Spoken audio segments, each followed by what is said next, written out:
One quick thing before we get into this. Last video, I walked you through the 4 types of cues that your baby gives you before they start crying. A lot of you found that one helpful, so I went ahead and I made a free printable cheat sheet. It's 1 page, all 4 categories, what to look for, what to do. It's the kind of thing that you stick on your fridge for 3 a.m. when your brain isn't working. Okay, if you want it, the link is in the description of that video. I'll link it below in this one too. Okay, let's get into it. I need to be honest with you about something. The thing that I'm about to share with you in this video, the research, the framework, the way it reframes what fathers actually do for their children, I didn't learn this when my kids were babies. I didn't learn it when they were toddlers. I didn't even learn it during my training as a developmentalist, which is embarrassing to admit given that this is literally my field. I learned it recently.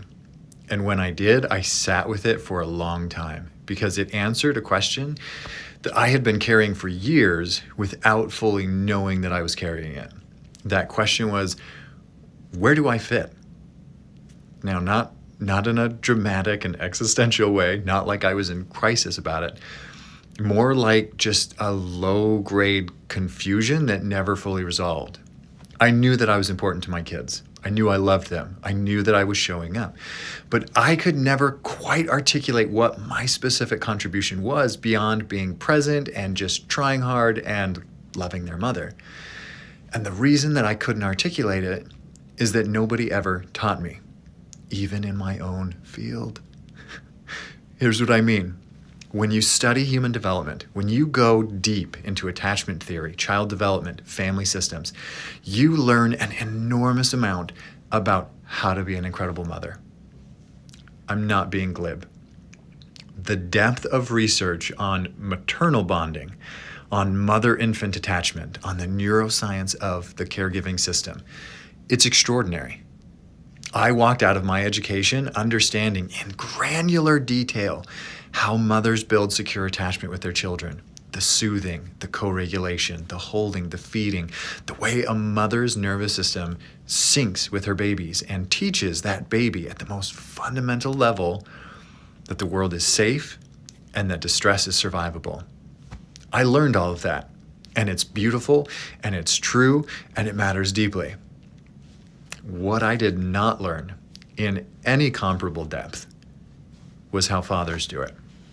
And I am someone who studies this for a living. Imagine what it's like for most dads who don't.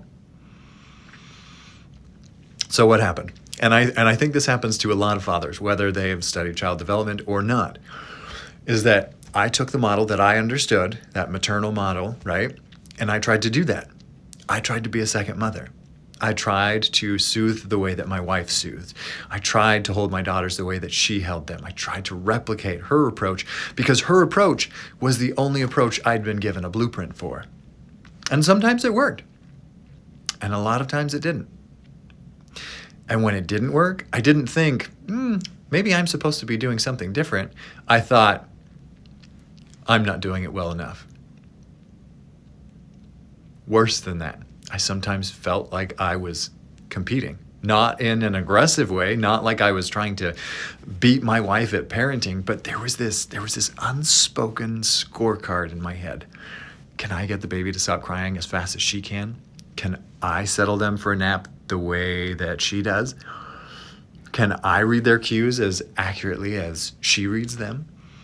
And when the answer was no, which it often was, in all honesty, especially early on, I interpreted that as falling short. And I think my wife felt it too. Not the competition exactly, but like that weird energy of a partner who's trying to prove something instead of just being something. It put a pressure on both of us that did not need to be there. She didn't need me to be a second version of her. She needed me to be me. But I didn't know what me looked like as a parent because no one had ever described it. Not even in the field that is supposed to describe exactly this. Now, I figured it out eventually, right? Over time and through trial and error and through the slow accumulation of moments where I noticed that my kids responded to me differently than they responded to their mother. And that differently didn't mean worse, but it took longer than it needed to. It was harder than it needed to be. And there were stretches where I stepped back more than I should have. Because when you don't understand your role, the easiest thing to do is shrink it.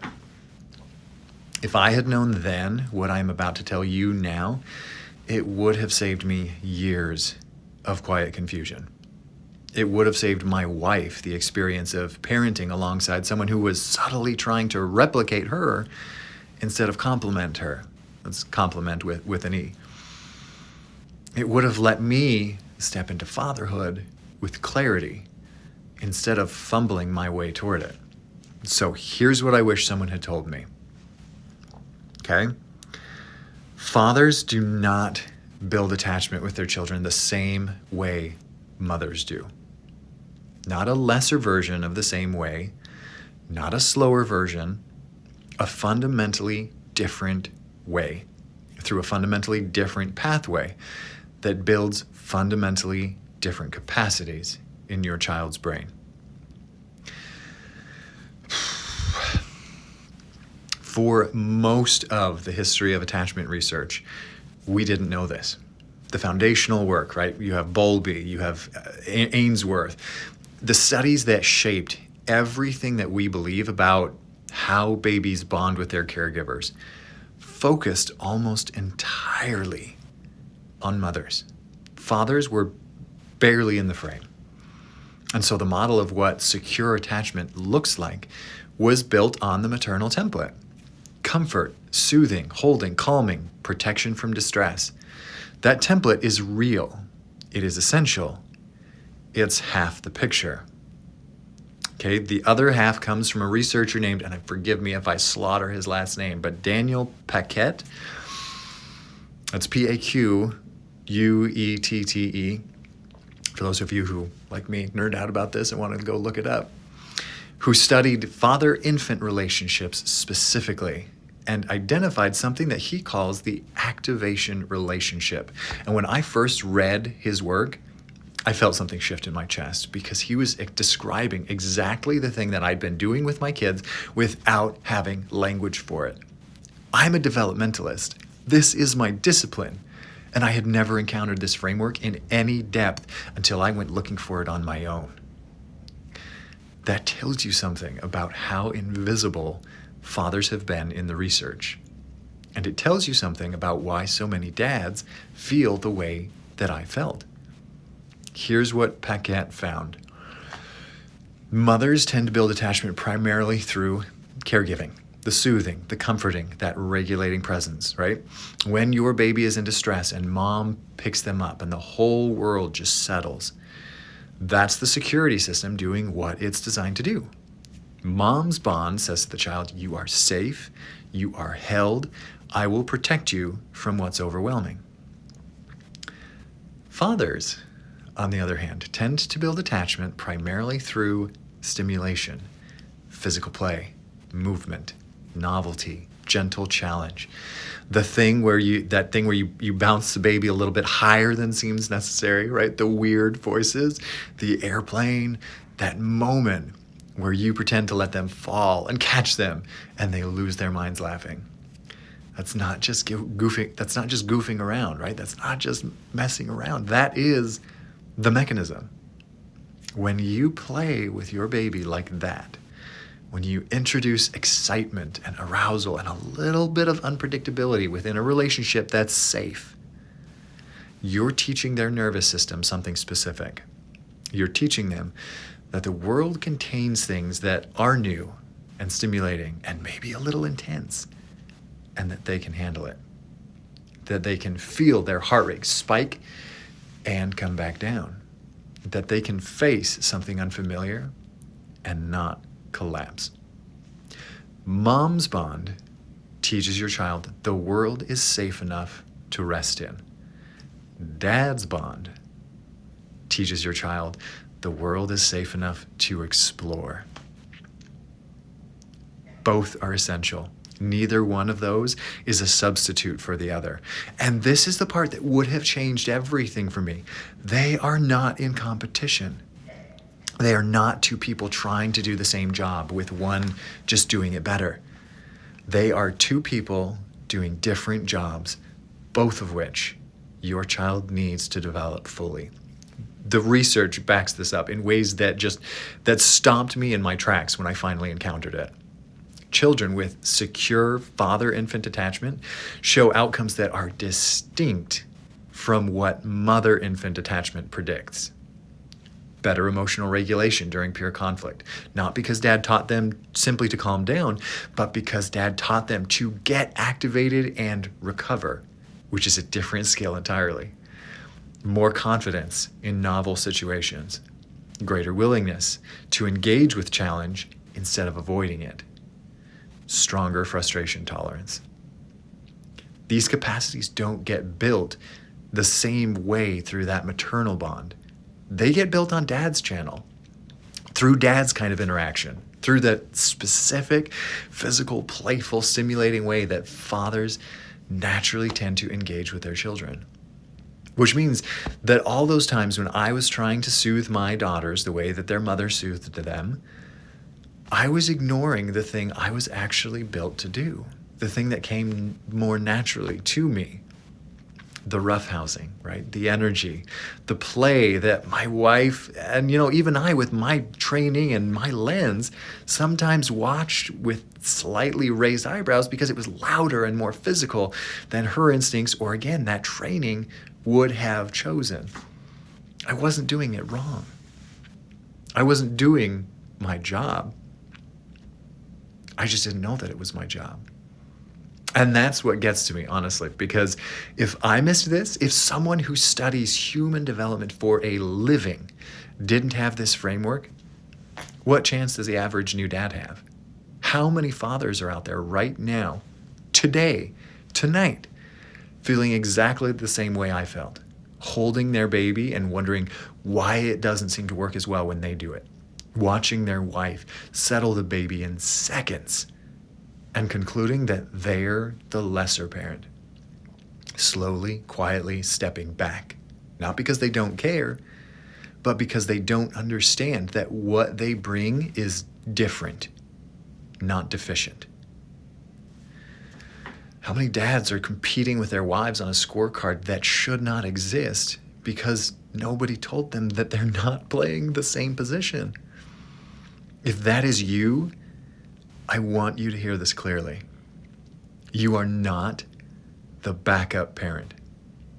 You are not a worse version of your child's mother. You are not failing at soothing because you weren't built to soothe the way that she soothes. You were built to activate, to stimulate, to introduce your child to that thrilling, unpredictable, challenging world in a way that teaches them that they are capable of meeting it. That is your job. And if you stop doing it, if you step back because you think that you're not needed the way that she is needed, that part of your child's development does not get built by someone else. It simply doesn't get built. There is no backup for you. And this starts even earlier than you'd think. Even with newborns, fathers naturally interact differently. More touch, more movement, more variation. You're already doing it in ways that you probably haven't even noticed it. The way that you hold your baby facing outward so that they can see the world while their mother holds them inward for comfort. The way that your voice drops into that low register when you talk to them. The way that you move them through space a little bit more than she does. It's not you being clumsy or doing it wrong. That is the activation system showing up in your body before you even know the term for it. Your baby already knows your frequency, not mom's frequency, yours. The specific way that you feel, sound, move, breathe. And every minute that you spend with them, that signal gets stronger. Their brain is wiring itself to the particular feeling of their father, and that wiring builds the foundation for courage and exploration and confidence that will show up years from now in ways that you cannot even yet imagine. But only if you stay on the frequency, only if you keep transmitting. So here's what I want you to do tonight. If you can, tomorrow at the latest, get on the floor with your baby. 5 minutes. No phone, no task, no trying to do anything specific. Just be there with them. Face to face, body to body, present. And then do whatever comes naturally. If you want to make a ridiculous face, do it. If you want to bicycle their legs or bounce them gently or talk to them about absolutely nothing in that voice that you use when it's just the two of you, do it. Don't try to soothe. Don't try to be mom. Be you. Be physical. Be playful. Be weird. Be a little weird. Let yourself interact with your baby the way that your instincts are telling you to, instead of filtering those instincts through someone else's template. Watch what happens. Your baby will respond to you differently than they respond to their mother. More animated, maybe. More alert. More wiggly. That's not necessarily overstimulation. That is activation. That's your baby's brain lighting up on the channel that only you broadcast on. 5 minutes every day. Not to prove anything, not to compete with anyone, just to let your child learn the irreplaceable feeling of you. And when your baby cries in your arms and settle the instant mom takes over, and it will happen, it happens to all of us, don't read it as rejection. Your baby has known their mother's heartbeat since before they were born. There's a built-in shortcut there that you can't replicate and don't need to. Your connection is different. It's newer. It's being built through a different door. And it gets stronger every single time that you show up and stay. So throw away that scorecard. You are never playing the same position. You're not the backup. You're not the assistant. You're not a less effective version of their mother. You are their father. And that is its own thing. And it matters more than anyone ever told you. I wish someone had told me sooner. I'm telling you now.